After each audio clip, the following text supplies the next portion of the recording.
Magandang araw sa inyong lahat mga kapatid. Ang pag-uusapan natin ngayon ay tungkol naman sa epoxy primer. Isa rin ako sa mga nabiktima ng epoxy primer kung bakit i-vlog ko ito. Itong epoxy primer ay meron siyang pot light. Halimbawa, nilagyan nyo ng catalyst. Yan. Ipapaliwanag ko sa inyo mga kapatid tungkol sa paggamit ng epoxy primer. Kasi itong epoxy primer, yan. Ito yung catalyst niya, ito yung primer. Wala yung battle niya. Ipapaliwanag ko sa inyo mga kapatid kung bakit napakahalagang malaman nyo ito tungkol sa epoxy primer. Ito kadalasang ginagamit ito sa sasakyan, sa plywood, sa mga bakal, sa mga cabinet. Kasi ito ginagamit namin din sa mga bahay. Halimbawa yung malalaking gap. Ini-epoxy primer muna namin. Halimbawa yung cabinet, may mga gap. Ito ang ginagamit namin pang mabilisan. Ginagamit namin ito epoxy primer sa katong body filler. Itong body filler. Ngayon, ang ipapaliwanag ko sa inyo kung bakit isa rin ako sa mga nabiktima ng epoxy primer. Ang nakalagay dito, ang drying time nito ay 24 hours. Halimbawa, umaga kayo ng epoxy primer, dapat kinabukasan na kayo magpapatong ng mga masilya. Halimbawa, ang ginamit mong masilya ay ito, Bosniwal putty, masonry putty. Yan. O kaya acrylic cast. Acrylic cast. O kaya ito, body filler. Yan. Ngayon, ipapaliwanag ko sa inyo mabuti para yung trabaho nyo ay hindi kayo masisira. Kasi ang epoxy primer kailangan pag pinahid mo ngayon yan, halimbawa umaga tanghali, ay kinabukasan ka na gagamit ng mga masilya na gusto mong ipatong. Kasi ang epoxy primer ay all around yan. Pag in-epoxy primer mo yung bakal, pwede kang masilya ng water base. Kasi pag dinirect mo yung water base na masilya sa bakal, ay kakalawangin. Kailangan pag bago ka magmasilya ng water base sa bakal, kailangan dalawang coating na epoxy primer. Dalawa o kaya tatlo. Kasi pag isang mano lang yan, meron at merong lalabas na kalawang yan. Kailangan medyo makapal ang pagpahid nyo. Ang pag-usapan natin ngayon ay kung bakit ginawa ko ang vlog na ito.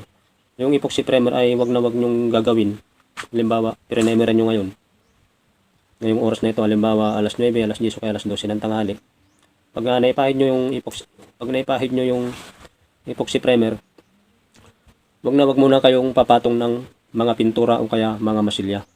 Kailangan kinaumagahan nyo na ito papatungan ng masilya.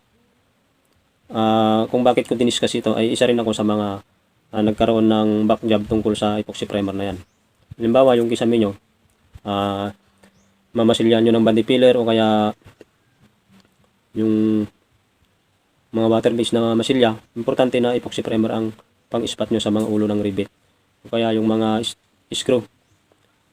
Kasi ang epoxy primer, pag inispatan mo yan ng tanghali, kaya alas 12 ng tanghali, ganun o kaya umaga, yung mga bakal o kaya ulo na screw, huwag nyo kaagad papatungan ng mga water base na masilya o kaya solvent base na masilya kasi hindi pa siya gaanong natutuyo.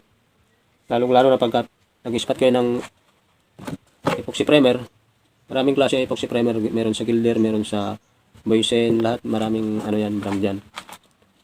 Pag nag-ispat kayo sa ulo ng screw, pag makapalang pag-ispat nyo yung malapot, kahit isang ispat lang, yung mga ulo ng screw pag malapot, huwag muna kayo magpapatong ng mga masilya na ganito. Kaya masonry putty, basta water base na masilya, dapat kinaumagahan na kayo magmamasilya. Bakit kanyo? Ang sagot ko dyan ay yung chemical ng epoxy primer ay hindi pa lumalabas, hindi pa sumisingaw yan.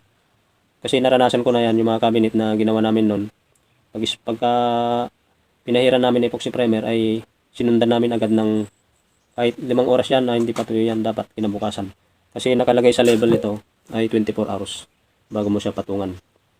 Kaya kung gagamit kayo ng epoxy primer ay 24 hours o kaya halimbawa umaga ngayon, kinabukasan na umaga, saka kayo papatong ng iba't ibang klase ng masilya. Lahat ng klase ng pintura, masilya, pwede nyo nang ipatong dyan. Kasi pagka ngayon nyo lang, halimbawa umaga kayo ng epoxy primer, tanghali, pinatungan nyo ng masilya o kaya mga pintura, magkakaroon ng yan, parang crack.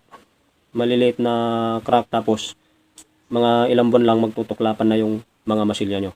Kaya kailangan importante 24 hours o kaya 20 oras, ganun. Pero nakalagay sa label niya, 24 hours bago kayo magpatong ng iba't ibang klase ng chemical. O kaya water-based, solvent-based.